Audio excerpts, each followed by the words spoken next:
J'espère que vous allez bien, j'espère que vous vous portez bien. S'il vous plaît, écoutez-moi attentivement. Je vous demande de tout arrêter. Arrêtez tout ce que vous êtes en train de faire. Mais franchement, ça vaut la peine que vous mettez toute votre vie en suspens ou là en pause. Mais franchement, mettez toute votre vie en pause et allez-y en urgence lire le compte-rendu du procès, de la première audience du procès en première instance de l'écrivain franco-algérien Boualem Sansal le 20 mars dernier, il y a de cela 2 jours, au tribunal de Dal-Baïda. Mais il faut franchement tout arrêter pour lire. C'est très court, c'est un compte-rendu qui résume 20 minutes d'échange. Il y a eu 20 minutes d'échange entre les juges du tribunal de Dal-Baïda à Alger et l'écrivain Boualem Sansal. Ce compte-rendu a été publié par le journal algérien Chourouk. C'est pas Abdou Smal, c'est pas Algérie Part, c'est pas un opposant ou un subversif ou un ennemi du pays ou un harki ou je sais pas quoi comme le veut la propagande officielle en Algérie. C'est un journal contrôlé par le pouvoir algérien, soumis au pouvoir algérien, un média acquis totalement à la cause du pouvoir algérien. Ils ont publié hier, le 21 mars 2025, un compte rendu. Il se trouve que c'était le seul journal où il y avait un journaliste qui était présent lors de ce procès. Une journaliste qui était présente lors de cette audience du procès en première instance de M. Boualem Sansal. C'était le seul média qui était présent. Ce qui prouve que, encore une fois, c'est un procès qui a été organisé en cachette et que personne n'a été mis au courant à l'exception de Chourouk. Seul le média Chourouk a été autorisé à publier un compte rendu. Ce compte rendu, d'ailleurs son titre, il est symptomatique. Il est extrêmement significatif. 20 minutes dévoilent les dessous de l'affaire Boualem Sansal. Les échanges entre le juge et Boualem Sansal ont duré 20 minutes. Donc tout ce tapage, on a fait de Boualem Sansal le traître, l'homme qui menace le pays, un potentiel espion, un agent du Marzen, un agent du sionisme, un agent de l'extrême droite française. Toute cette affaire, ces bras qui est utilisé par le régime algérien pour alimenter un véritable bras de fer diplomatique avec la France et avec les élites dirigeantes françaises. Toute cette affaire qui a alimenté, qui a nourri des campagnes et des campagnes médiatiques, des polémiques dans les médias, une vague d'indignation internationale, pas uniquement en France, un mouvement de solidarité sans précédent envers et en faveur d'un écrivain algérien et franco-algérien. Toute cette affaire finalement a été résumée, tout ce scandale politique, diplomatique, et moral et éthique a été finalement résumé par un tribunal algérien en 20 minutes. 20 minutes d'échange. Durant ces 20 minutes, il y a eu quoi? Alors, il y a eu quoi? C'est tout simplement le comble de l'extravagance. Boualem Sansal, retenez-vous bien, mais tenez-vous bien plutôt. Je n'ai jamais vu ça de ma vie. Pendant 20 minutes, les juges ont inculpé Boualem Sansal, ils l'ont interrogé uniquement sur la base de conversations privées qui ont été puisées, extraites de ces messageries personnelles cryptées. Ce sont des messages WhatsApp, du numéro du WhatsApp personnel de Boualem Sansal.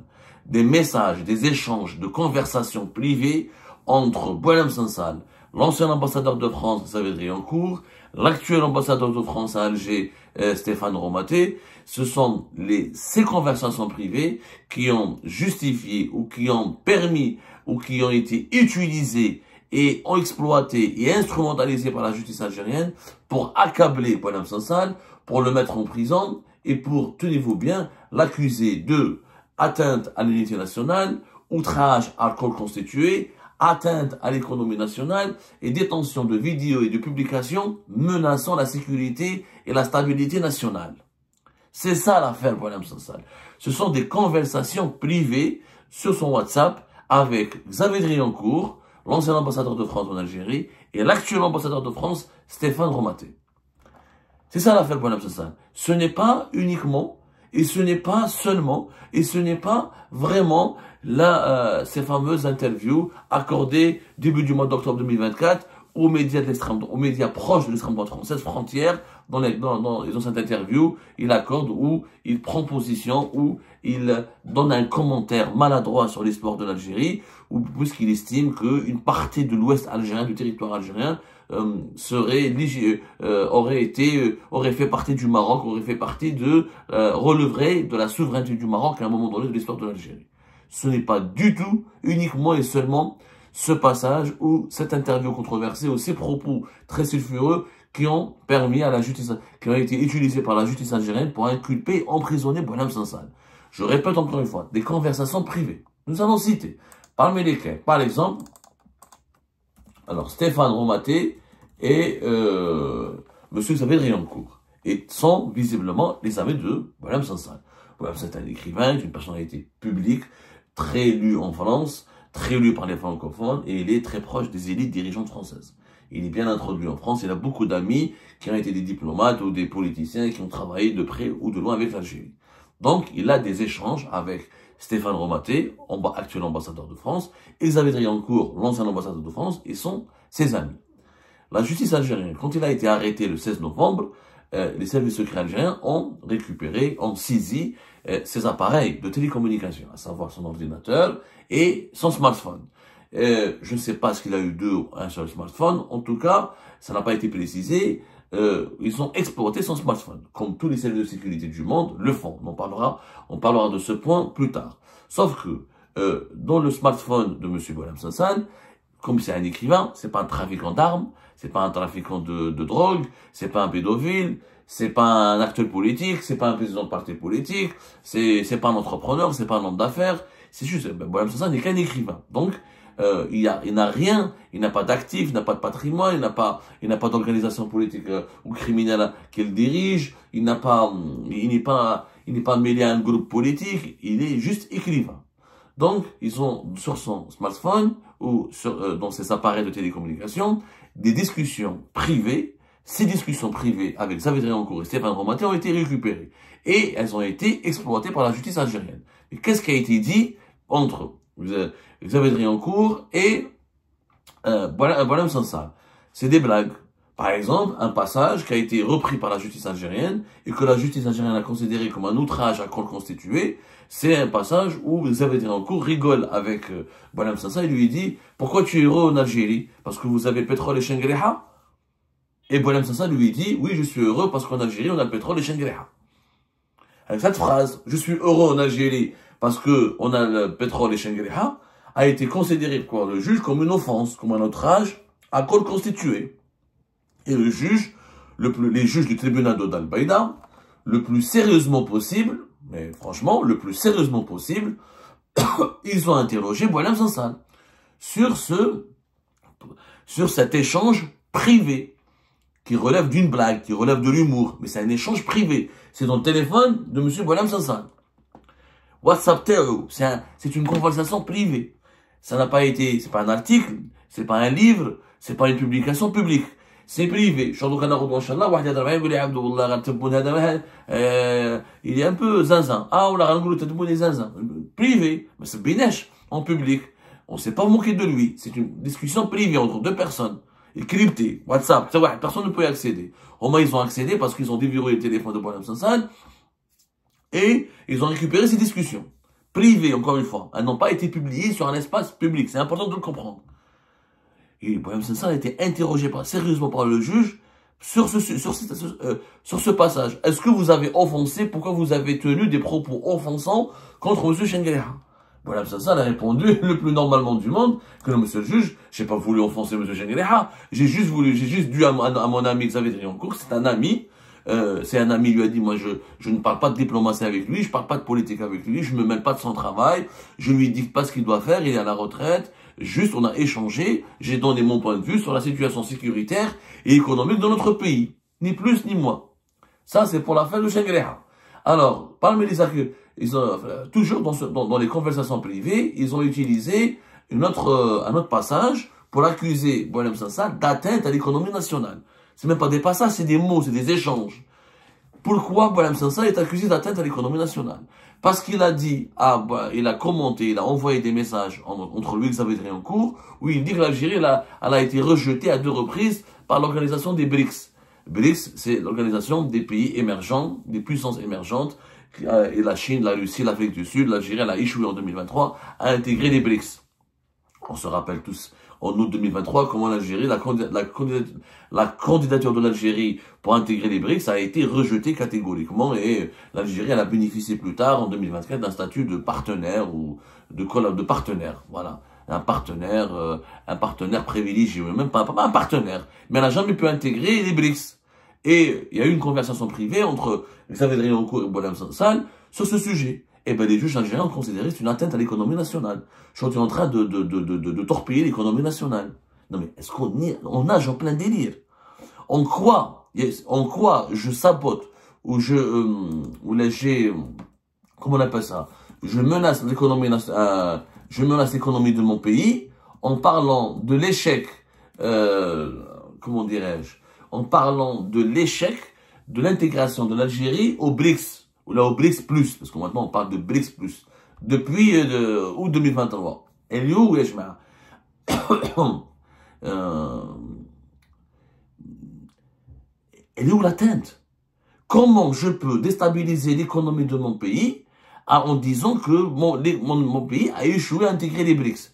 Dans une conversation privée, encore une fois, c'est pas un article de presse, c'est pas une position publique, c'est pas une interview, c'est pas une intervention, c'est pas un discours qui a été partagé avec des millions de personnes. C'est juste une conversation privée.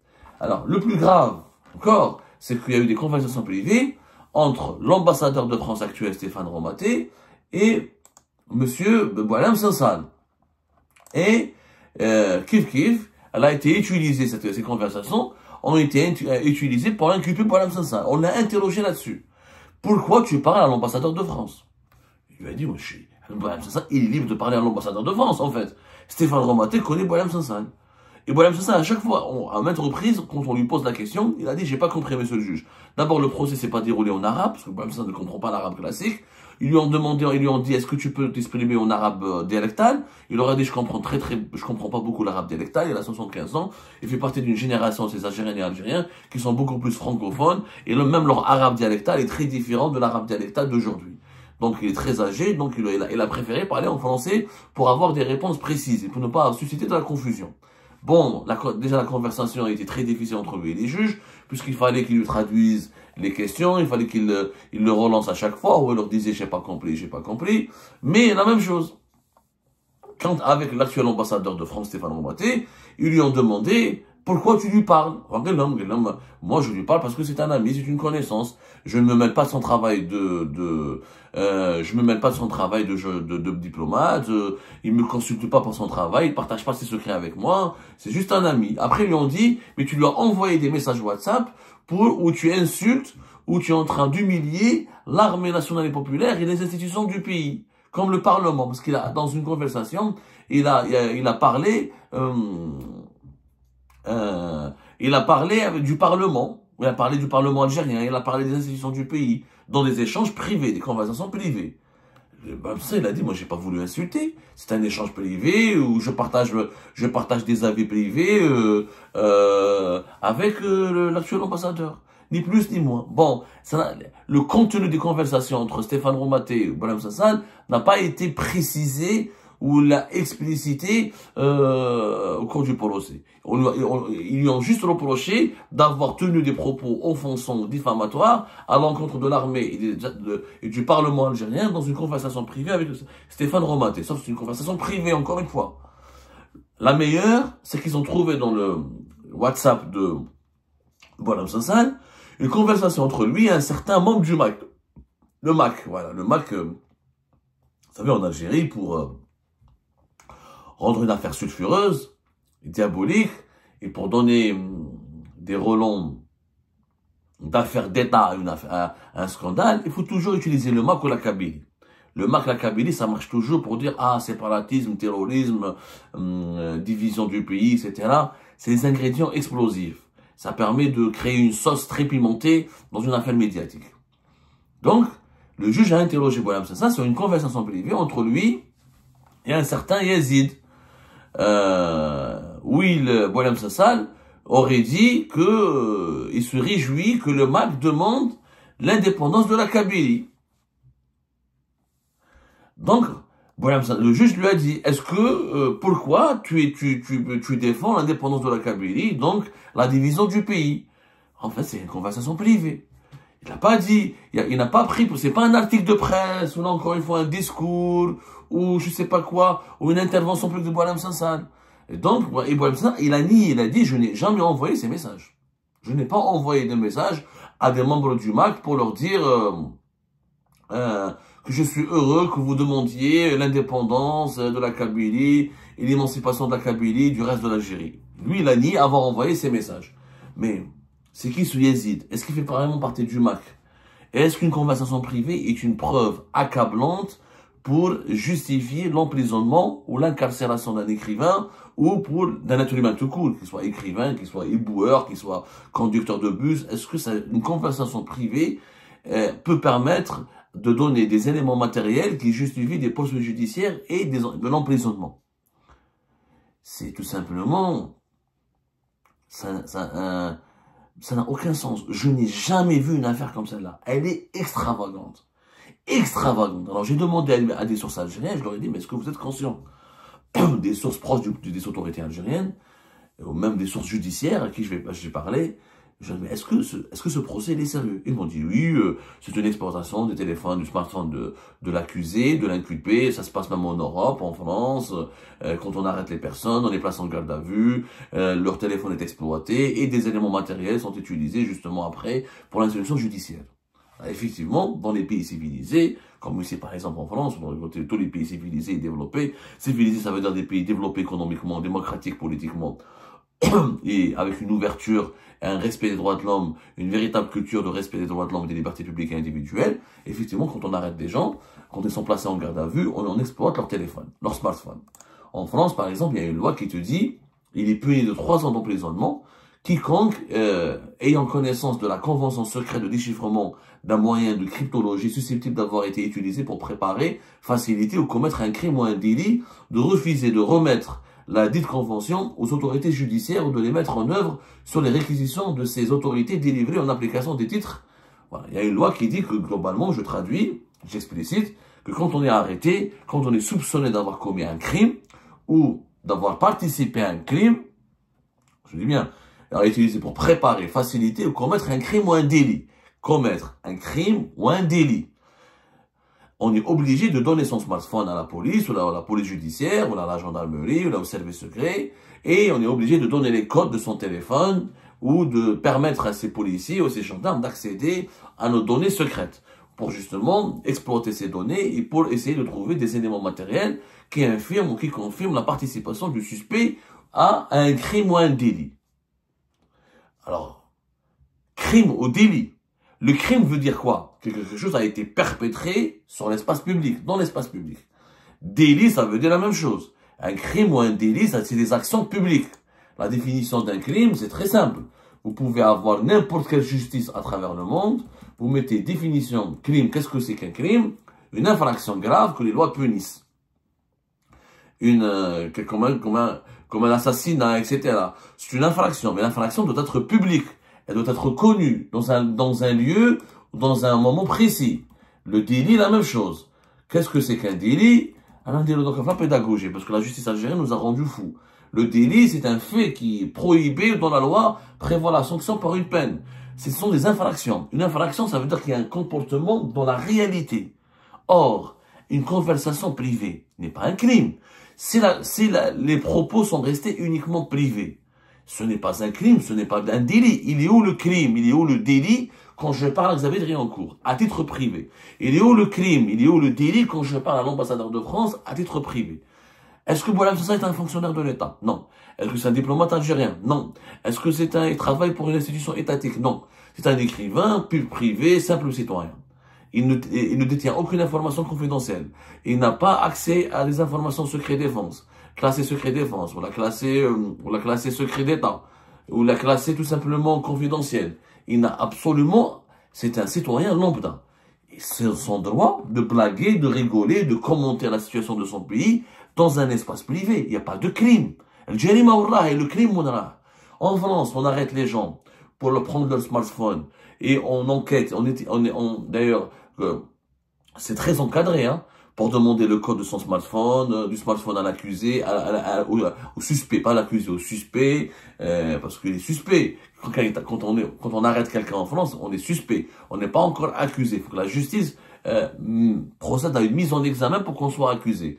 Quand on est suspect, il y a des règles de droit bien précises pour exploiter les conversations Facebook et Messenger, comme WhatsApp, ou la Signal, ou la Telegram, etc. C'est encadré par la loi. Il faut encore une fois qu'il y ait des soupçons pour avoir participé ou contribué ou facilité un crime ou un délit. En l'occurrence, M. Boualem Sansal, quel est son crime? L'outounap, atteinte à l'unité nationale. Mais, atteinte à l'unité nationale, dans une vidéo, dans une interview publique. Mais quand la conversation, elle est privée, elle est où l'atteinte? Elle est où le crime? Alors, là, on doit en privé. L'opinion publique, la population, la société, la communauté dans laquelle nous vivons, personne n'a entendu mes pensées. C'est une pensée privée. L'opinion privée et les pensées privées ne sont pas un crime. Par exemple, les pédophiles, leurs téléphones, leurs smartphones sont exploités pour voir s'ils ont des images pédophiles, s'ils ont essayé de séduire des enfants, ou de manipuler des enfants, ou s'ils ont publié ou envoyé des images à caractère pédophile. Oui, ça c'est un crime, c'est un délit, parce qu'on essaie de nuire à l'autre, d'exploiter sexuellement un enfant, un mineur.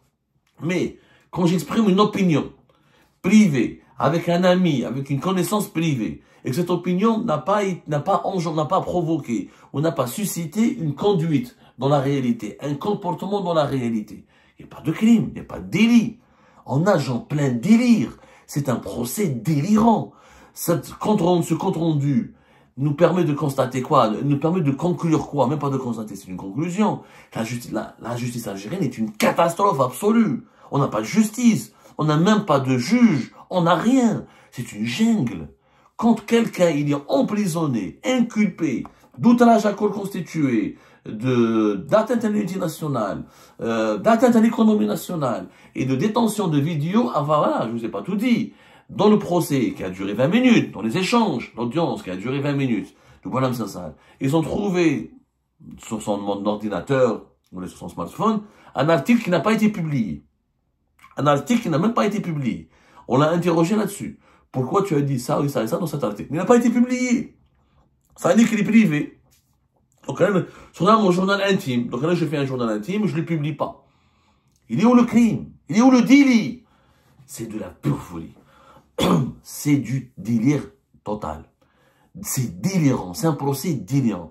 Utiliser des messages privés de WhatsApp sur WhatsApp pour emprisonner, condamner, pas été condamné, il sera condamné sûrement, même pas probablement, c'est une incertitude, mais pour emprisonner, déjà en prison, en détention provisoire, sali, sa réputation a été salie, accusé, traîné dans la boue, suspecté, ou il est accusé d'atteinte à l'unité nationale, d'atteinte à l'économie nationale, parce que j'ai parlé de l'échec d'intégration au BRICS dans un cadre privé avec Xavier Driancourt.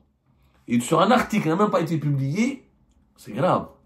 Il y a un échange imaginaire avec un certain membre du MAC qui n'est ni identifié, ni connu, ni il y a rien. Il y a juste des messages privés entre Xavier Driancourt, Stéphane Romaté et Boualem Sansal. Ce sont ces messages privés qui sont aujourd'hui au cœur de la fameuse affaire de Boualem Sansal. C'est inédit dans l'histoire du monde. Je ne connais pas une affaire similaire. Une affaire qui ressemble à ce scandale. Dans le monde entier, sortez-moi un pays qui a mis en prison, accusé publiquement, qui a incarcéré pendant plusieurs semaines et qui a déclenché une crise diplomatique et politique inédite dans ses relations internationales sur la base de conversations privées d'un écrivain âgé de 75 ans et qui a exprimé juste une opinion privée de façon secrète et chiffrée dans un espace auquel ni l'opinion publique ni la société ne peut avoir un accès. Je suis désolé, c'est le plus grand délire de mémoire de journaliste, c'est le plus grand délire que j'ai pu découvrir dans ma vie en tant que journaliste algérien. Et les mots, franchement, je suis perdu. Que Dieu protège l'Algérie. Un pays, non seulement nous avons des injustices flagrantes, mais là nous avons une justice catastrophique.